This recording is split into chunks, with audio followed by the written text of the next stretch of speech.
अस्सलाम वालेकुम स्टूडेंट्स, कैसे हैं आप सब? ठीक हैं, खैरियत से हैं? उम्मीद करता हूं कि आप बिल्कुल ठीक ठाक होंगे। स्टूडेंट, आज का जो लेक्चर है इसमें हम कुछ टर्म्स इंट्रोड्यूस करवाने जा रहे हैं। हम डिफाइन करेंगे gram atomic mass, gram molecular mass, gram formula mass. इनसे मुतालिक आज हमने एग्जांपल्स भी लेनी है और समझना है। तो जी स्टूडेंट, जैसे कि मैंने आपसे कहा कि हम कुछ टर्म्स डिस्कस करने जा रहे हैं। इससे पहले कि हम टर्म्स को इंट्रोड्यूस करवाएं, थोड़ा सा मैं आप लोगों को चीजें रिकॉल करवा देता हूं।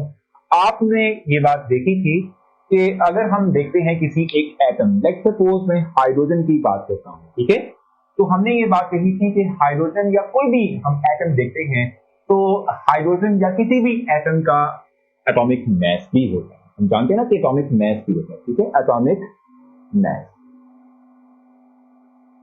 इसी तरह से हमने कहा था कि एटम से मिलके मॉलिक्यूल्स बनते हैं और फार्मूला यूनिट्स बनते हैं, लाइक वाटर H2O,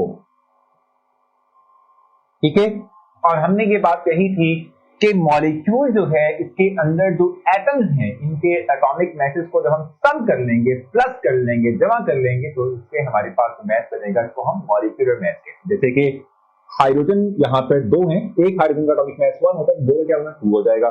तो 1 + 1 + 16 टोटल ये 18 बनेगा, जिसको हम मॉलिक्यूलर मैस कहते हैं, मॉलिक्यूलर मैस। ठीक हो गया, इसे क्या कहेंगे हम? मॉलिक्यूलर मास कहते हैं।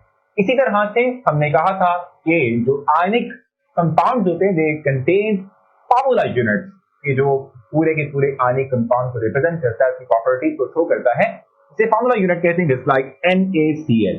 और हमने कहा था कि इस फार्मूला यूनिट के अंदर जो एटम्स हैं इनके एटॉमिक मैसेज का सम हमें प्रोवाइड करेगा फार्मूला यूनिट मास। जैसे कि सोडियम है, इसका एटॉमिक मास 23 है, क्लोरीन का एटॉमिक मास 35.5 है। ऐड किया जाए तो हम गेट करते हैं 58.5, जो कि है फार्मूला यूनिट।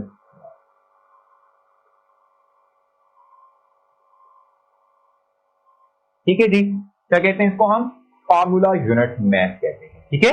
तो अगर हम किसी एक एटम के एटॉमिक मास को या किसी एक मॉलिक्यूल के मॉलिक्यूलर मास को या फिर किसी एक आयनिक कंपाउंड के फार्मूला यूनिट मास को जब भी हम ग्राम्स में लिखते हैं तो इन्हें हम कहते हैं ग्राम atomic mass, gram molecular mass और gram formula unit mass. Gram atomic mass, gram molecular mass और ग्राम फार्मूला मास, जिसको हम कहते हैं, ठीक है। इन तमाम तीन टर्म्स को आज के ये लेक्चर जो है इसमें हम देखेंगे, इनकी इंडिविजुअल एग्जांपल्स देखेंगे और अपने लेक्चर को वाइंड अप करेंगे। सबसे पहले हम जाएंगे टुवर्ड्स ग्राम एटॉमिक मास। ये क्या होता है? तो जी स्टूडेंट, जैसे मैंने आपसे कहा कि हम बात करेंगे ग्राम एटॉमिक मास। क्या होता है ग्राम एटॉमिक मास की बात करेंगे when the atomic mass of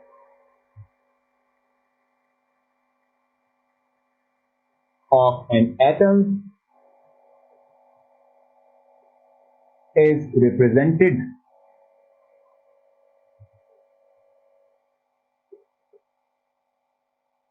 by gram या expressed in grams, ये भी लिख सकते हैं, represented by या expressed in grams, is called gram atomic मास। इसे हम ग्राम एटॉमिक मास कहते हैं, ठीक है। एग्जांपल ले लेते हैं, जस्ट लाइक हाइड्रोजन की ही हमने बात की थी। हाइड्रोजन की अगर हम बात करते हैं तो हाइड्रोजन का एटॉमिक मास हम जानते हैं कि 1 होता है। तो अगर हम क्या कहते हैं भी, हम कहते हैं कि हाइड्रोजन है, इसका एटॉमिक मास 1 था, इसको ग्राम में लिख दिया तो ये हमारे पास ग्राम एटॉमिक मास है,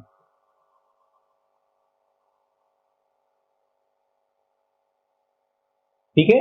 और ग्राम एटॉमिक मास का मतलब होता है मोल, यानी जब भी किसी एक एटम के एटॉमिक मास को अगर हम ग्राम में लिख देंगे तो हमारे पास क्या हो जाएगा, ये 1 मोल। याद रखते हैं आपने, ठीक है, 1 मोल ऑफ हाइड्रोजन एटम। इसी तरीके से अगर आपके पास कार्बन है, कार्बन का आप जानते हैं एटॉमिक मास 12 होता है। अगर आप इसके एटॉमिक मास को ग्राम में लिख देंगे तो ये हमारे पास बन जाएगा ग्राम कार्बन एटम, ठीक है, या एटॉमिक मास आप लिख लें इसको, ये एटॉमिक मास है, ग्राम एटॉमिक मास है। और ये भी चूंकि कार्बन का एटॉमिक मास 12 था, आपने इसको 12 ग्राम लिख दिया, यानी कि एटॉमिक मास को ग्राम में ले लिया, तो ये भी 1 मोल होगा।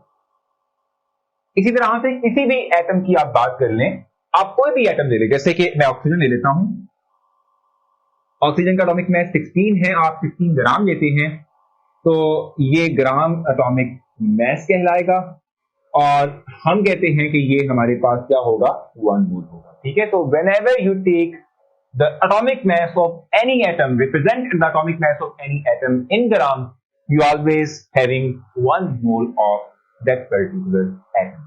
तो ये हमारे पास ग्राम एटॉमिक मास था, हम जाएंगे टुवर्ड्स ग्राम मॉलिक्यूलर मास। तो जी जनाब, ग्राम एटॉमिक मास समझ चुके हैं, अब ग्राम मॉलिक्यूलर मास की बात करेंगे। ग्राम मॉलिक्यूलर मास, तो भी क्या होता है ग्राम मॉलिक्यूलर मास? हम ये बात कहते हैं कि whenever we express the molecular mass of any molecule in gram, it represents gram molecular mass. इसको हम ग्राम मॉलिक्यूलर मास कहते हैं। यहां लिख लेते हैं, when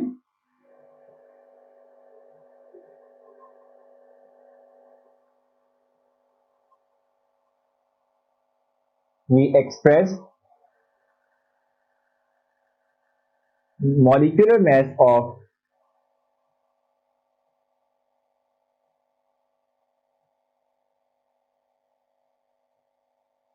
any molecule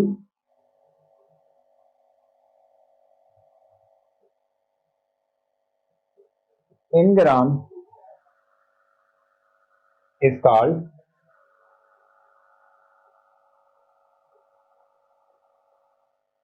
gram molecular मास।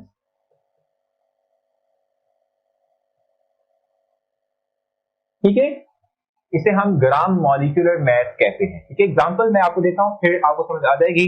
जैसे हम वाटर की बात कर लेते हैं, हम ये बात जानते हैं कि वाटर, अभी मैंने समझाया भी था कि इसका मॉलिक्यूलर मास 18 होता है। अगर आप 18 ग्राम ले लेंगे तो ये हमारे पास क्या बन जाएगा, ग्राम मॉलिक्यूलर मास। ठीक है, ये क्या बन जाएगा, इसे हम कहेंगे 1 ग्राम मॉलिक्यूलर मास। ठीक है, 1 ग्राम मॉलिक्यूल ऑफ वाटर, ये भी हम कह सकते हैं। ठीक है, 1 gram molecule of water.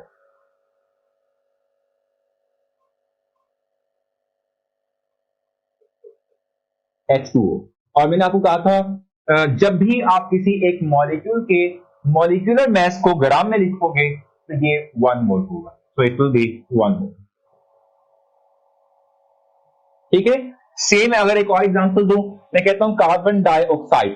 Carbon dioxide की अगर आप बात करते हैं तो इसमें 3 एटम्स हैं, एक कार्बन जिसका एटॉमिक मास 12 है, ऑक्सीजन जिसका एटॉमिक मास 16 है, और यहां 2 ऑक्सीजन एटम्स हैं, तो 16 प्लस 16 32 होता है। 32 प्लस 12 हमारे पास 44 होता है। तो अगर आप 44 ग्राम ले लेते हैं, ठीक है, 44 ग्राम ले लेंगे, तो ये हमारे पास क्या होगा, 1 ग्राम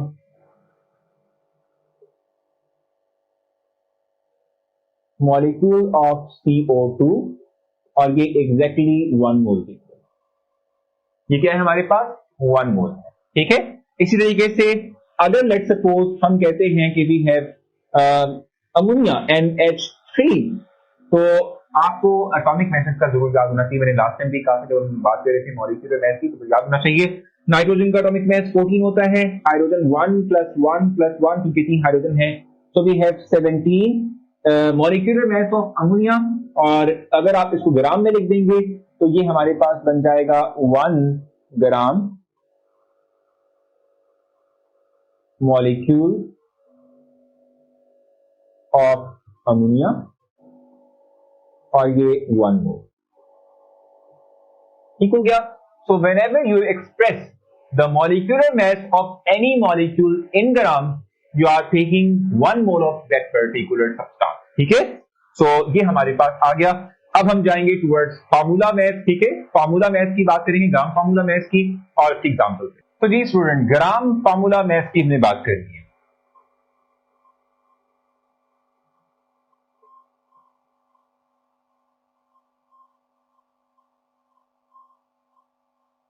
तो भी जहां तक बात है ग्राम फार्मूला मास की, ये क्या होता है, whenever you express the mass of any formula unit in grams, that will be gram formula mass। यहां लिख लेते हैं, when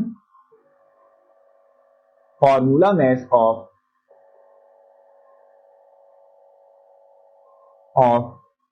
any formula unit expressed in gram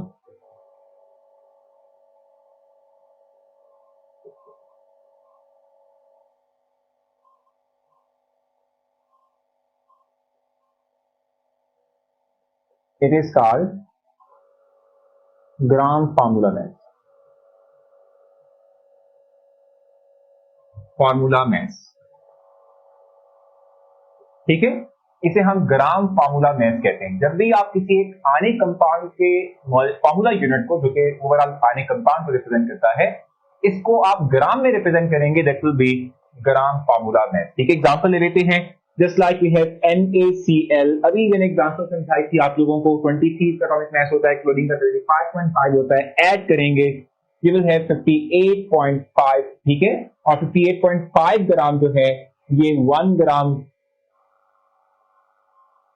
gram formula of NaCl, और ये एग्जैक्टली 1 मोल के इक्वल। जब भी आप किसी एक फार्मूला यूनिट के फार्मूला मैस को ग्राम में लिखेंगे, दैट विल बी 1। ठीक है, एक और एग्जांपल लीजिएगा, कैल्शियम क्लोराइड की। ये मैंने लास्ट टाइम भी एग्जांपल दी थी। कैल्शियम क्लोराइड की बात करते हैं तो कैल्शियम का एटॉमिक मास 40 होता है, क्लोरीन का एटॉमिक मास 35.5 होता है। 35.5 प्लस 35.5 आपको देगा कितना, 71। 71 प्लस 40 कितना होता है हमारे पास, इट इज 111। तो जब हम 111 को ग्राम में लिखेंगे तो ये हमारे पास 1 ग्राम फार्मूला ऑफ CaCl2 होगा, और ये हमारा 1 मोल। ठीक है, तो आई थिंक सो आपको ये पॉइंट भी समझ आ चुका होगा। whenever you represent the mass of any formula unit in gram, you are taking 1 mole of that particular substance. so hopefully आपको ये तमाम टर्म समझ आई होंगी।